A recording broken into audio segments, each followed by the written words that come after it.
Rich, inflation has been ugly for months and equities have not been that horrible. Gold and silver have had lower highs and lower lows since August of 2020. Inflation is out of control and prices are in a bear trend. There's something going on and I'm as confused as the next person. Is it that cash has been chasing real estate? Based on this, what reasons would there be for people to buy silver and gold? Great question with a lot of different parts to it. But, the simple answer is gold and silver, but certainly gold has done its job for over 5,000 years of protecting purchasing power. Therein is the only reason, as far as I'm concerned, to own it ever, and everyone should. But you're right. There's been a lot going on.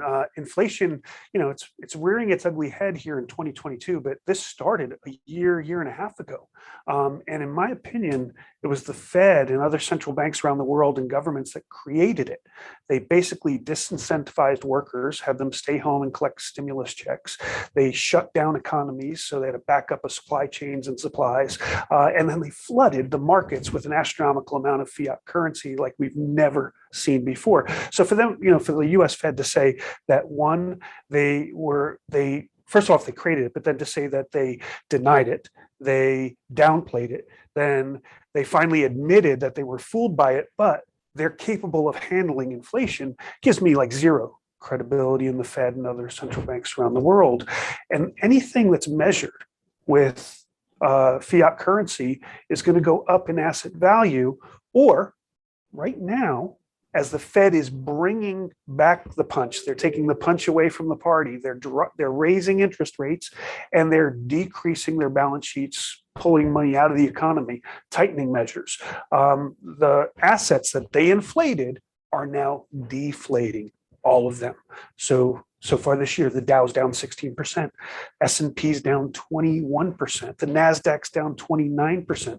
Bitcoin this year is down 58%, 70% from the peaks last fall.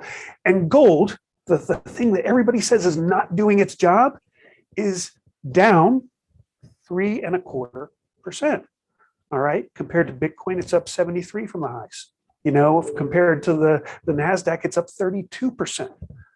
Versus holding assets in that index. So I would say gold is doing its job. It does well by doing less well than the other assets in a deflationary environment, but this will turn inflationary and gold really shines when it does. And I like what you said at the beginning, Rich, that gold has been the same for 5,000 years. And I like gold and silver, and that's my number one reason as well, is that in 5,000 years, just look back over history and how it has performed. There's no question. I have clients that bought gold, small amount, left it alone, forgot what they had for about 20 years, came back thinking they could sell a little and make a down payment for his daughter's new home. He didn't realize it, but he was able to sell half of what he had, and he bought her the entire house. Okay. Gold has been, take Bitcoin aside, because I think it's too volatile and it's really been a speculation, but you look at the other indices, gold has been the best performing asset class so far this millennia. Since 2000, January 1st, it's the best performing asset class, up over 500%, even right now. Excellent. Well, thank you for your insights, Rich, and we look forward to hearing your monthly gold updates. Looking forward to it. Thank you, Charlotte.